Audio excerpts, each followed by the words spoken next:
Top 10 anime betrayals, am I right?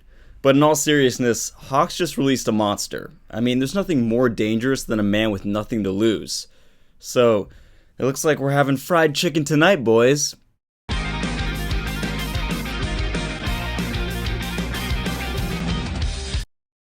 What's up, ladies and gentlemen, people with bunny ears and wings, everyone, welcome to the show, and welcome back to another My Hero Academia chapter review. So Boku no Hero Academia chapter 264 of the manga. This is getting intense. We'll talk about everything from the heroes fighting the villains outside of the mansion, to Class 1B, and of course all this drama between Hawks and Twice. Who's the real traitor or villain here? Let's dive in. The chapter begins with Redestro addressing members of the Paranormal Liberation Front in the auditorium at their hideout. He's noting how it's an important meeting, but is then informed of a bit of trouble. The heroes are on their way, and not only that, they've sealed out all the exits of the hideout. The only way for the villains to get out is through the mansion, which the heroes have surrounded. I love how Redestro instantly goes into stress mode here. He almost looks more intimidating than when he fought Shigaraki. This is really a great panel. Also, this tells me that Redestro and at least his group from the Paranormal Liberation Front had no idea the heroes were coming and were completely caught off guard by this raid. We then flash over to the heroes fighting the villains outside the mansion, and we see Denki fired up, or should I say, charged up. This is great. He even tells the villain, thank you for releasing all that electricity just so I could absorb it and become more powerful. What a beast! I really can't say enough about Denki. He's amazing here and he deserves all the praise in the world, and I especially can't wait for this part to be animated. The students aren't the only ones helping here. We see two incredible moves by our pro heroes. Edgeshot becomes ultra thin and goes through at least 10 villains with his quirk, inflicting damage that will essentially take them out of the fight, but won't seriously hurt them as long as they cooperate. Edgeshot calmly tells the villains, I've made a small hole, a tiny hole in each of your lungs, so if you continue to run wild and fight, and I don't know, probably breathe too hard, there's a chance that you might inflict serious injury to yourself and even death. What a bad man, what a bad hero Edgeshot is. I think these villains will, they'll sit this one out after this. Let's not forget our favorite rated R hero, Midnight. She does some fancy flips and uses fans to amplify and spread her somnambulist quirk, putting many villains to sleep, which is actually pretty smart. They could use some rest and recovery after what Edgeshot just did. To finish off our lineup of pro heroes, we have Kamui Woods binding people with his lacquer chain prison. Now, as much as I love this lineup of pro heroes, we all came here to see these students of UA, and you guys all wanted more Class 1B action. Well, Horikoshi listened and you got it. We have the unique duo of Honanuki and Komori both using their talents and abilities to subdue villains. And I really like this because it's not what we're used to seeing from Class 1B. We know Monoma and Kendo and Tetsu, so it's really great that Horikoshi is not only giving a chance for Class 1B students to shine, but it's some students that we don't usually see in the spotlight. But let me know down below in the comments, what students from Class 1B and even Class 1A do you want to see more of? Also, it's pretty cool that there are just different factions of heroes in this mission. We have the Villain Suppression Squad with Edgeshot, Midnight, and Kamui Woods, then including Honanuki with his ground abilities and Komori with her mushroom abilities. I'm sure we'll see an offensive squad and Deku, Bakugo, and Shoto whenever they get involved, but maybe there's a defensive squad or an intelligence squad as well to really counter every facet of the Paranormal Liberation Front. Okay, yeah, enough about that. Welcome to the reason why you're interested in this chapter. The reason why you clicked this video. It's time to talk about Hawks. We see Hawks telling Twice that the time of the raid was announced by password and talking about the numbers that the heroes actually have, as he's creating little feathers out of bigger ones and almost sharpening all of his feathers. Hawks tells Twice, listen, even with the preparations that the heroes have made and our numbers, your doubling quirk is still a huge threat, and I would say the biggest threat to our mission. So I agree with Hawks here, surrounding Twice with the blade feathers is the right move. However, Hawks continues to talk and chat with him, and as we know, whenever someone monologues in a series, that's when they take their foot off the gas pedal and things start to go awry. So maybe it's Hawks' inexperience here as a hero, but he should not be talking to Twice. Hawks tells Twice, listen, don't resist. This will all be over soon, you'll be arrested and turned over to the police. And we start to see this amazing process of Twice becoming confused, frustrated, angry, and then ultimately unwinding before our very eyes. Twice starts to think back. He thinks back to when he trusted the villain Chisaki, and this led to Magnesis being killed and Mr. Compressed losing his arm. He thinks, it's always me. I'm always trusting people, and they are always turning their backs on me and my friends. I don't know who to trust.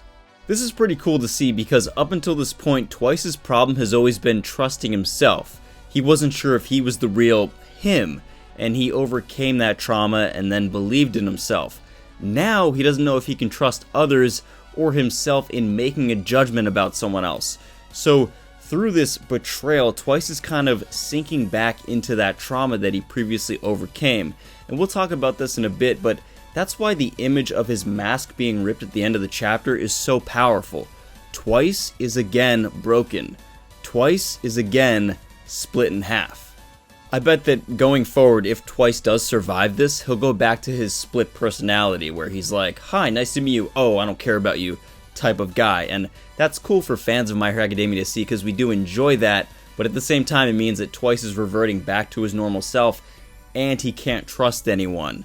It also raises the question, since Twice is deep down not really a bad guy, will Twice be able to, say, trust the League of Villains? Hawks tells Twice, you're out of luck. You should atone for what you've done and start over. And this is really interesting because, as I've said, Twice isn't really a bad guy. I think out of all the members of the League of Villains, Twice is the one that could potentially become a hero the most, or at least turn around his life and do good. He doesn't have the same villainous motivations as people like Toga, Shigaraki, and what we all expect Dabi has if he is in fact Toyo Todoroki. Come on, there aren't any bad guys out there trying to help a colleague. Meaning, in the end, villains only think about themselves. We're going to return to this line from Hawks because I don't know if it's necessarily true. Hawks tells Twice, listen, you're a good person, and in a way, I'm kind of starting over too. And then Twice asks Hawks something great here regarding what he's done to him. Is this what a hero is? This is perfect because up until this point of saying some nice words to Twice, Hawks wasn't acting very heroic. Now I get subduing a villain, but Hawks' methods were betrayal and lying, deception. I know it was for the sake of the mission, but at what point do the ends no longer justify the means?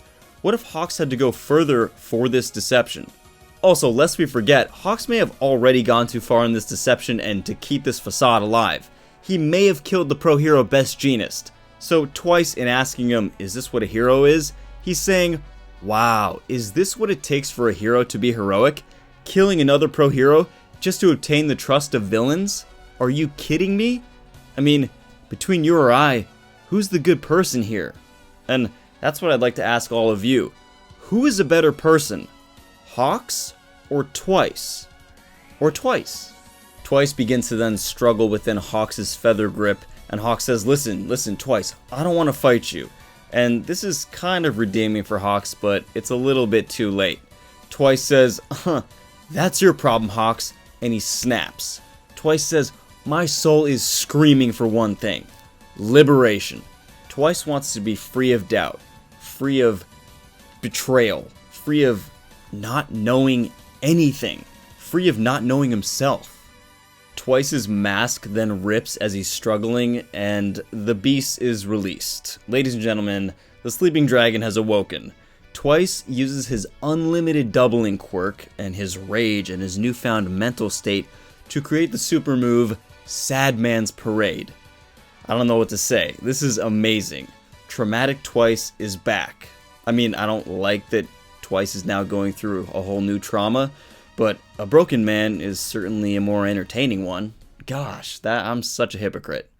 We've seen Twice unravel before, like when he had to save Toga and then he overcame his trauma to create an army of himself to fight the Liberation Army. He finally reclaimed his identity, but now Twice has a new problem to face. He's been betrayed. He can't trust anyone.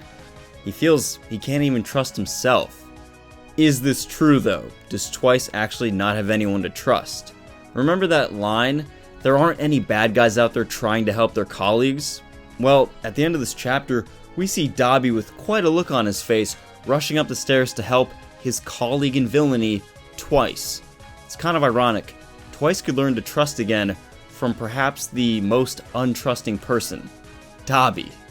I'd like to discuss what could happen next here, specifically Dobby vs. Hawks. Now, I don't think that's a huge surprise. I think people have seen this coming from the very beginning, and they've noticed that this is brewing ever since Hawks made contact with the League of Villains. My question here is though, what if Dobby is too late in saving Twice? It's very possible that Hawks has already killed Twice. If you notice at the end of this chapter, he's closed his eyes. He sort of has this look of regret that he couldn't do anything for Twice. As Twice is struggling, Hawks is thinking, well, I tried to give him a chance. It's possible that Hawks has already identified that there's no helping Twice and he's too much of a threat, and Twice already has a feather through his heart. If this is the case, then the fight between Dobby and Hawks just became 100 times more real. If Twice is in fact gone, Dobby would be enraged for the first time. We would see Dobby explode because out of everyone, Twice is the person who really binds the League of Villains together. He's that glue.